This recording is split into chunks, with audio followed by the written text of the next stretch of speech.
राहुल गांधी जब पहली बार अमेठी में चुनाव लड़ने आए थे तब प्रियंका गांधी आगे चल रही थी और राहुल पीछे। ये बात 2004 की है। फिर जब 2014 में जीतने के बाद राहुल अमेठी आए तब वो आगे चल रहे थे और प्रियंका पीछे। कहा गया कि अब राहुल ड्राइविंग सीट पर हैं। आज की तारीख में दोनों भाई बहन ड्राइविंग सीट पर हैं। अब ये संयोग है या फिर प्रयोग कि दोनों की चुनाव लड़ने का सस्पेंस बना हुआ है। रायबरेली से लेकर अमेठी तक चर्चा है कि 26 अप्रैल को कांग्रेस नेता राहुल गांधी और प्रियंका गांधी चुनाव लड़ने का ऐलान कर सकते हैं। अगर ऐसा हुआ तो कैसा रहेगा चुनाव? बीजेपी ने अमेठी से केंद्रीय मंत्री स्मृति ईरानी को टिकट दिया है, जबकि रायबरेली से अभी बीजेपी का उम्मीदवार भी फाइनल नहीं हुआ है। अब तक रायबरेली से चुनाव लड़ रहे और जीत रही सोनिया गांधी राज्यसभा पहुंच चुकी हैं और ऐसे में उनके बाद अब इस सीट से चुनाव कौन लड़ेगा?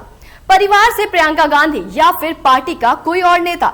इसके जवाब में यूपी के कांग्रेस प्रभारी अविनाश पांडे ने हाल ही में कहा, रणनीति राजनीति भी है, तो क्या ये 26 अप्रैल वाली कहानी भी रणनीति का हिस्सा तो नहीं?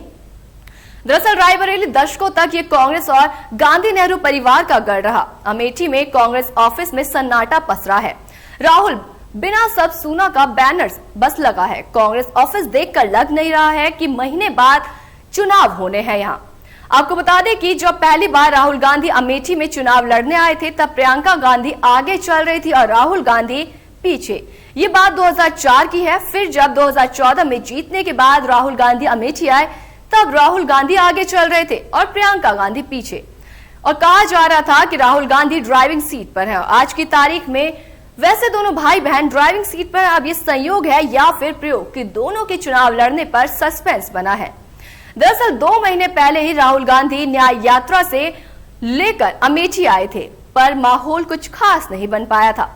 अमेठी के लोग इंतजार ही करते रहे कि राहुल गांधी उनके लिए दिल को छूने वाले 2 शब्द कहेंगे, जबकि वे यहां से 15 सालों तक सांसद रहे। दरअसल पिछला लोकसभा चुनाव हारने के बाद से ही राहुल गांधी ने अमेठी का मोह छोड़ दिया। पिछले 5 सालों में वे सिर्फ 3 बार यहां आए। उन्होंने अमेठी को यहां के लोकल नेताओं के भरोसे छोड़ दिया।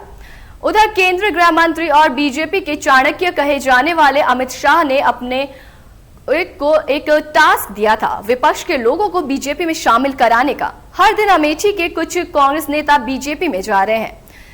सब ये मानकर चल रहे हैं कि अमेठी में कांग्रेस की कहानी का द एंड हो चुका है। इस राजनीतिक कहानी के दूसरे छोर पर है राहुल गांधी, जिनका ना तो अपना कोई घर है अमेठी में और ना ही वे यहाँ के वोटर हैं।